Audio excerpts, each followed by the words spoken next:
بسم الله الرحمن الرحيم رب اشرح لي صدري ويسر لي امري واحلل عقدة من لساني اللهم صل على سيدنا ومولانا محمد وعلى وسلم. الباب الرابع في التعريف والتنكير. دا خبر مخکې تاسو ته ویل شو چې په علم المعانی کې اته ابواب ذکر کیږي. هغه اولنې د انشاء مبارک او دویم چې نه دا و دا ذکر او د حذف مبارک، دریم د تقدیم او د تاخير مبارک، سلورم د تعریف او د تنکیر مبارک. تعریف او تنکیر یعنی معرفه او نکره. نو کچرته د متکلم مقصود داو چې متعین خبره چې نه دا د مخاطب ته وکي یو خاص خبر وکي نه مقام د تعریف ته، او که معین خبره مقصود نه و نو بیا به ال دغه نکره راوړل کیږي مقام د تنکیر ده. بیا د معرفه و قسمونه دي، د معرفه و قسمونه دي، اسم ضمیر ده، عالم ده، اسم اشاره ده، اسم موصول ده، معرف باللام ده، او بل سره دغه مضاف چې دی پنځو ته مضاف او اوم نمبر جننده منادا ده. نو دلته به د هر وجه ذکر کوي چې دا ضمیر په کم دی کې راوړل کېږي او اسم اشاره په کم دی کې راوړل کېږي او اسم موصول په کم دی کې راوړل کېږي، دا ټول په ذکر کوي. نو اول د ضمیر تعریف کړه ده چې ضمیر دا په معنا د قلت الله هم سره راځي. ضمیر ته ضمیر دا کوي چې لکه دا د اسم ظاهر په مقابله کې به حروف کمی، نو په ضمیر سره به حال راوړل کېږي چې کله مقام چې نه دا تکلم وي یا د خطاب وي یا د غیبوبت وي. یعنی تر متکلم په باره کې خبره کې یا د غایب په باره کې خبره کې او یا د مخاطب په باره کې خبره کې سره د اختصار نه یعنی تر د کس نومالی زید ما خواته راغلو، زید ډېر ښه سړی دی، زید د سهار د وخته پاسي، زید بیا خپل سکول ته ځي، بیا زید د سکول نه راشي نو بیا روټۍ خوري، زید بیا د سکول نه مدرسې ته ځي. نو دا ټولې خبرې ته کوي نو دا لکه زید ښه سړی دی او هغه سهار مال د وخته راځي او هغه سهار د وخته پاسي، نو هغه ورته تقدیر دا هغه ضمیر دی. نو چې کله اختصار د وزن د ضمیر په مقابله کې دا نوم ذکر کول دا جو وګت دي، نو چې ستا مقصود اختصار وي او دلالت په متکلم باندې یا په خطاب باندې یا په غایب باندې کې په داسې غایب باندې لاغي ذکر مخکې شوی نو لاغي لپاره ضمیر راوړل کېږي. بیا په ضمیرونو کې د مخاطب دا ضمیر په هغه وخت کې استعمالیږي په کوم وخت کې چې دا مخاطب چې نن دا مشاهد وي. مشاهد معنا دا چې لیدل کېږي، یعنی چې کم کس لیدل کېږي نه عادت ضمیر دې نه راځي کول شي. کم د ضمیر د مخاطب د خطاب د ضمیر په هغه وخت کې راوړل کېږي کله چې د مخاطب مشاهد وي. مشاهد معنا یعنی چې لیدل کېږي، څه کېږي لیدل کېږي. خو کله داسې وي چې لکه د مخاطب د متکلم په دې ذهن کې مشاهد نه وي یعنی مخې تخکاری نه، خو د متکلم په دې ذهن کې داسې مستحضر وي گویا کې چې ته چې دا د مخې ته ده. اگر ته په مانځه کې ایاک نعبد و ایاک نستعین، یا الله تعالی موږ عبادت کو، نو ځل لګي دا ایاک دا کده به ذکر شعر نه، دا خو مشاهد نه نه، الله پاک ته دا مشاهد نه نه، خو زمونږ په دې ذهن کې داسې ده چې گویا کې هر ټیم لکه زمونږ مخې ته دي. او کله داسې کېږي چې د دې متکلم د خطاب په ضمیر سره یو غیر معین کس د نه مراد وي، خو چې کله مقصود دا وي کنه چې ته خبره عام کې انته چې چاته هم دا خبر ورسېده کنه هغه ته مراد اغسته شي. هغه ته اللئیم من اذا احسنت الیه اساء الیک، چې رزیل او کمینه سره هغه چې تو سره هغه هغه سره ربط کوي. نه لګي من احسنت الیه دې تزمیننا من احسنت کی لا تزمین چې کوم د خطاب دی ندینه یو خاص سره نه مرادو، بلکې چا څوک چې هم د دې خبره دغه کول شي ادراک کول شي جوات مراده چاته چې دا خبره هر څوک د دې لپاره د مخاطب دغه جوړې شي متعین جوړې شي. واو شو به معنی یعنی هر هغه ته چې خطاب کول ممکني هغه دې ته شامل نور غیر معین کس مراد نه. نو اصل په خطاب کې دا خبره ده چې مخاطب سوي مشاهد وي. مشاهد څه معنا چې ستا مخې ته ویل لیدل کېږي، او کله داسې چې مشاهد نه وي خو په ذهن کې دومره زیات مستحضر وي چې گویا کې راستا مخې ته ده. پوه شوې لکه ایاک نعبد. او کله یو غیر معین کس دې مراد غستېږي، خو چې کله تعمیم د خطاب مقصود وي هر څه چې بس ممکن وي جهات خطاب کول او اسم علم دا به هغه ځای کې راوړل کېږي چې کله د سامع په ذهن کې په یو خاص نوم سره دغه رابلل چې دا مقصود وي انا سامع دغه دا غواړي متکلم دا غواړي چې سامع په یو خاص سامع ته یو خاص نوم په ذریعه سره هغه راوبلي لکه الله پاک فرمایي اذ يرفع ابراهيم القواعد من البيت واسماعيل چار کله اوچت کړل ابراهيم عليه السلام اسماعيل عليه السلام کورونه اوس که چته دا بیت الله شریف دا ذکر کې دغه نه کړه د ابراهيم عليه السلام اسماعيل عليه السلام ذکر نه کړه نو هر څوک ته مراد اغسته کېدل خو چې کله دا ذکر وکړو چې ابراهيم او اسماعیل علیه السلام دا کار کړی دی ندی بزین کې د متکلم دا مقصود دی چې دا کار صرف د دوه کسانو لپاره ثابت دی د بل چار باندې ثابت دی لکه ته ذهب لاړو و ذهب ته لاړو نو دم د تلو امکان شته دم شته او ته ذهب امر نو دا د ذهاب دا فعل دا صرف د امر سره خاص کو چې صرف امر دلره بکر نه لته هغه پوه شوي نو عالم باغ دې کې راوړل کېږي چې کله د متکلم اراده داوي چې د سامع په ذهن کې یو څه په یو خاص نوم سره ظاهر کې یعنی حکم یو خاص کس ته جن دا راځي کړل شي پایږي او کله کله د سی وی چې دین علاوه د نور اخلاص لپاره هم راوړل کېږي کله کله د تعظیم لپاره راوړل کېږي تعظیم لپاره د رقیب سیف الدوله دا یو بادشاہ نوم دی دا شپږم درجه پنځم درجه کې دا کوم کتاب چلېږي متنبی نو بدی کې دی متنبی شاید د سیف الدوله ډېر زیات صفاتونه کړی دي نو ته رقیب سیف الدوله په خپل باندې جنندار راغی دا اوس ته تعظیم کې راغله لپاره لکه مطلب چې موږ وایو کنه چې مفتی صاحب راغی اوس د دې نه هر مفتی جنندا مراد اغسته کېږي شي خو زما باندې کې ملک مفتی تقی عثماني صاحب جنندا تشریف راغی راغله نو اوس کله چې ما دا نوم وې نو دې نوم اغستلو مقصود زما جنندا تعظیم کول دي چې لکه ما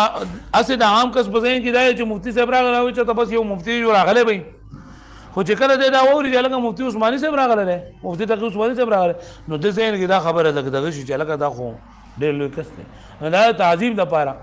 نه دلته د تعظیم د پاره مثال ذکر کړه رقیب سیف الدوله چې سیف الدوله په خپل باندې جنندا سفر کړل سفر نو دې کسر یې را پیدا چې لکه امیر راځي په خپل سیف الدوله را په خپل باندې راغی ایا کله کله د اهانت مقصود وي د اهانت د پاره کله کله چې نه دا دغه ذکر کیږي د نوم ذکر کوي لکه دا ذهب سخر نو سخر یو کو د سړی نوم کې دی شي ایو سخر چې نه دا غټي تم ویلږي ته غټه چې نه لاړه مطلب څنګه چې د غټي سي نشه دغه شند دی سي نشه ته د لکه سپکواله ظاهره او کله کله د سی وی کنه چې نوم ذکر کې خو د نوم نه یو خاص معنی چې نه کنایه غستل کېږي ذکر کړه د نوم دی خو مراد دغه معین شخص نه مرادو بلکې د دین ته یو خاص معنی تا کې نه غسل الله اگر ته تبت یدا ابي لهبین دا ابو لهب باندې لاسونه د ماچی نو خو د دین ته خاص قسمه غسل شي ابو لهب لیکن د دین وصف مراد غسل شي هغه معنی د مراد غسل کېږي لکه ابو لهب معنی یعنی شغلو والا او شغلی چې دا د ووري مطلب لګي مراد نه جهنمی دی د دې جهنمی د لاسونه د ماچی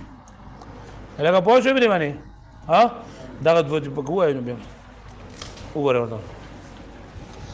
الباب الرابع في التعريف والتنكير سلورم باب هغه د تعریف او د تنکیر په اړه کې نه لاولوی د تعریف او تنکیر په کله کله راوړو نو لای وجه اذا تعلق الغرض بتفهيم المخاطب ارتباط الكلام بمعين وکله چې غرض د متکلم تعلق جوړولي د مخاطب په پوهاولو باندې په معین کلام پر اورلو سره ته مطلب دا کنه چې دا غواړي متکلم دا غواړي چې سامع ته یو خاص معین طریقې سره کلام چنن دا وای وردا نو فل مقام للتعریف بیا دا مقام د تعریف یعنی الله به معرفه راوړل کیږي و اذا لم يتعلق الغرض بذلك او کله چې متعلق نوي غرض په دې سره فل مقام للتنکیر بیا دا مقام د تنکیر د باندې ولتفصيل هذا الاجمال نقول وذي اجمال د تفصيل لپاره موږ دا خبره کوو من المعلوم چې معلوم خبر ده ان المعارف معارف يعني د معرفي اقسام ودي کوم الضمير يعني لو نه ضمير د دویم عالم د دریم اسم اشاره دریم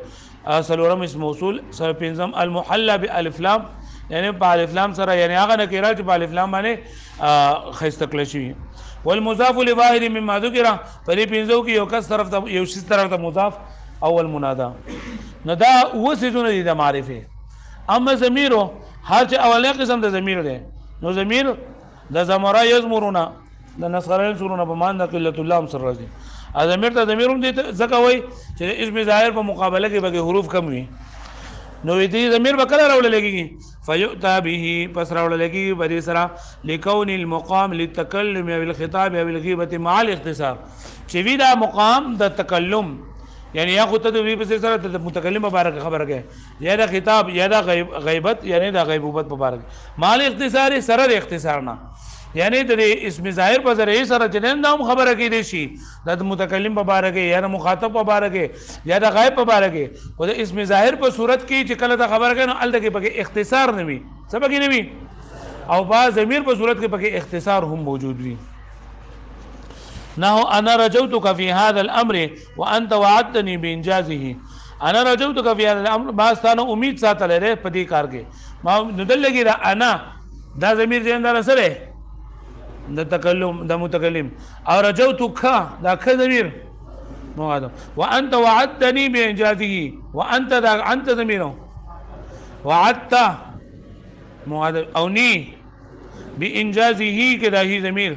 دا غائب د پاره بانجازه کې دا هي ضمیر سره پاره والاصل في الخطاب واصل په خطاب کې دا خبره ده یعنی په ضمیر مخاطب کې ضمیر مخاطب هم په کوم ځای کې استعمال شو نو اصل غو په ضمیر مخاطب کې دا خبره ده ان يكون لمشاهد معين چې هغه مشاهد یعنی مطلب هغه په سترګو باندې لیدلېږي او معین وي وقد يخاطب غير المشاهد او کله کلام په سره خطاب کولېږي د غیر مشاهد اذا كان مستحضرا في القلب کله چې دا مستحضر وي په قلب کې مطلب دا چې په ذهن کې دا حاضر وي په ذهن کې رسمي لکه ایاک نعبد لکه ایاک نعبد لکه دا اوس د الله پاک لکه نو الله پاک اوس ما نه دی او په ذهن کې دومره مستحضر دی او په ذهن کې دومره حاضر دی چې گویا کې ته زمامه کې ته لکه پوه شوي وغير المعين او غیر معین نه بار وړل کېږي او اذا قصد تعميم الخطاب کله چې قصد کړل شي دا خطاب عام کولو لكل من يمكن خطابه دا هغه چا لپاره چې ممکن وي خطاب دا سره مطلب دا کنه چې ته خطاب هغه ته ممکن وي نو هغه لپاره ته یو عام ټکی ذکر کوي لکه ته اللئیم من اذا احسنت الیه اساء الیک کمینه کس هغه دی چې هغه ته سره هغه واسطه ضربت کوي نو ځل کې احسنت نه مراد یو خاص کس نه مرادو بلکې هر کس چې هغه دا امکان وي چې هغه د خطاب کولای شي نه ته مراد غستل کیږي وعمل عالم دویم قسم دی اسم د معرفه د اقسامونو عالم دی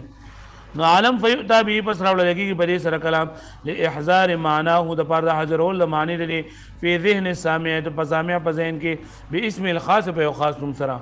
اذ يرفع ابراهيم القواعد من البيت واسماعيل وقد يقصد به مع ذلك اغراض اخرى او کله کله قصد کول کېږي د دې سره نور اغراض هم یعنی یو خدای چې یو کس متعین کړي او بل چې نور اغراض وسره همي نور اغراض وسره نو لکه نور اغراض سری کتعظیم لکه تعظیم لکه نهور کې بس سیف الدوله یو سیف الدوله تداوی چیرې د مخاطب ته یو خاص نوم سره تداوی او الله دې تعظیم ته بګم اشاره کوي تعظیم ته بګم اشاره کوي چې عام کس نه را روان بلکې سیف الدوله را روان دي لکه پوه شوي